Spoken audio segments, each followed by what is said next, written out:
Hello again. In this section of our class, we are going to talk about past participles. This is a short review about tenses, how to use the past participle, how are they, and when do we need past participle in different tenses. Let's start. The past participles are used to form different tenses, for example, perfect tenses, present perfect and past perfect. Those that need have as an auxiliary and the past participle. And we also need or use the past participle in passive voice. Remember, passive voice when we use the verb to be plus the past participle.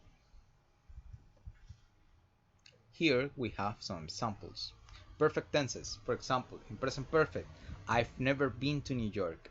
I've never been to New York. I have, in this case, have is the auxiliary verb, and been is the past participle of the verb to be. So I've never been to New York. That's present perfect. And past perfect that we have been using in the third conditional is had, the past form of the verb have, had plus the past participle of the verb. So in past perfect we have I had just finished work for the day. I had just finished work for the day. Here we have had as an auxiliary and finished as the past participle to create past perfect tenses or sentences. So remember, have as an auxiliary and past participle for perfect tenses. And we also use the past participle to create passive voice sentences. For example, in present we have it's made by hand, is made by hand. Remember, the tense of the passive voice is done or is established by the verb to be. It is made, so it's present. It's made by hand. In past, it was built in 1996. Was the past form of the verb to be, so it's a past simple passive. It was built in 1996. Present perfect. The house has been sold. The house has been sold. Present perfect and the verb in passive, in past participle. And with modals, it can be used several times. It can be used several times. So we have a lot of uses for past participle, and we need these tenses and this type of sentences to many activities and functions in English. So it's really important you to study and to learn irregular verbs. It's important because you are going to need them at any moment, in any moment in your life maybe, or in your sentences, or even in an exercise or an exam, and you are not going to have a dictionary or a list with you all the time. So it's important you to learn them. Let's practice or review present perfect.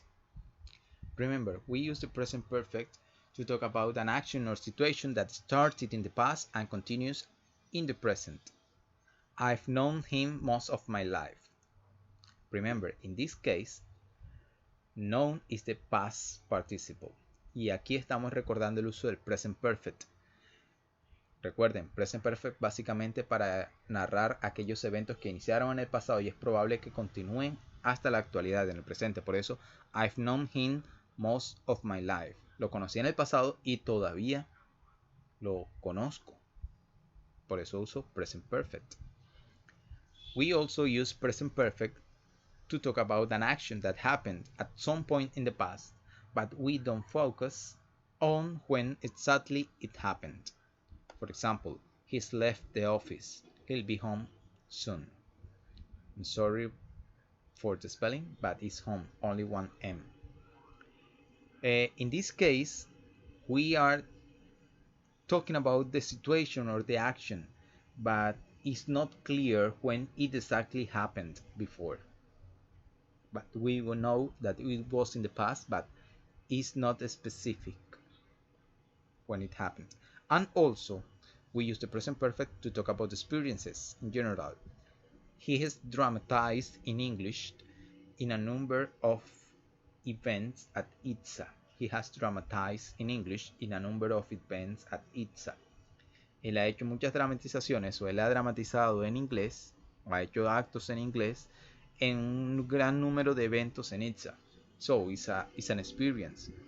When we talk about an experience, we use also the present perfect.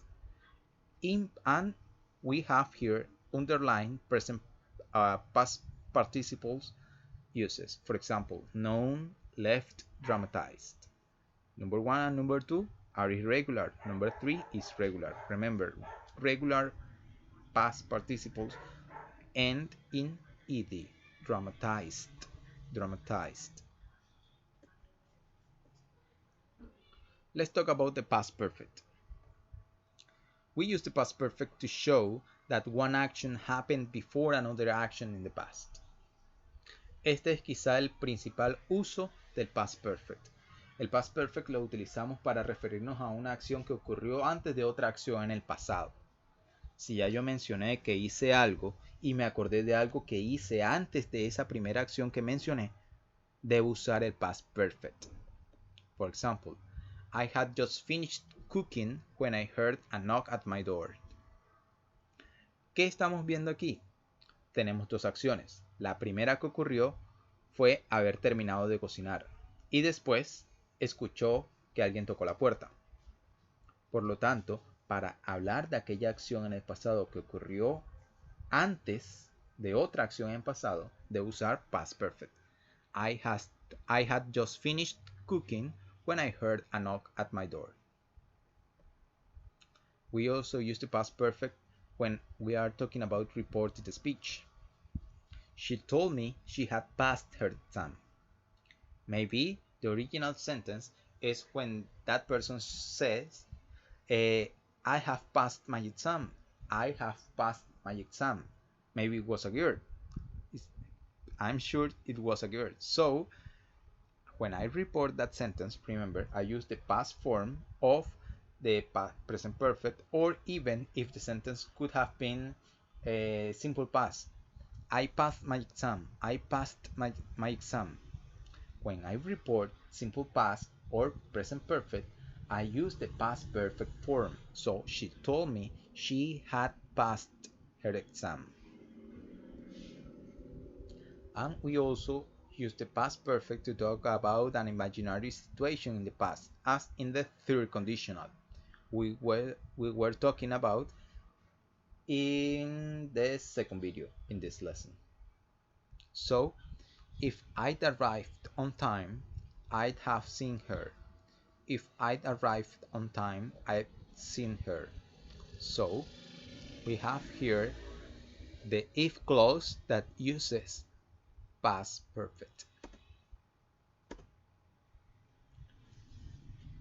Now, last but not least, we use also past participles to talk about the passive voice. And remember passive voice. We use passive voice when we don't know who or what is responsible for an action. The window has been broken. Remember, passive voice uses the verb to be in different tenses plus the past participle of the verb, in this case, break. We also use passive voice when it's obvious who or what is responsible for an action. The law was finally passed in the Senate. Ok, la ley pasó finalmente en el Senado. Y si pasó en el Senado, sabemos quiénes son los responsables de que haya pasado. Mismos senadores. So, when it's obvious who or what is responsible for an action, we use passive voice to avoid repetition. And also we use passive voice when we describe a process. The books are printed in China and then they are shipped to the USA. Here we have a process. Books are printed in China and then they are shipped to the USA. Son impresos en China y luego enviados a Estados Unidos. So this is our lesson for this week. Here we were talking about the uses of the past participles. And remember, we use past participles to talk about perfect tenses, present perfect, and past perfect. And also we use the past participle to talk about passive voice, as you can see on this slide.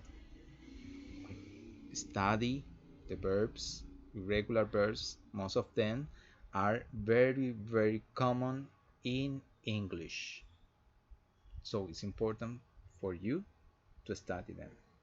See you, answer the following questions, and please complete this lesson before to submit it. Bye bye.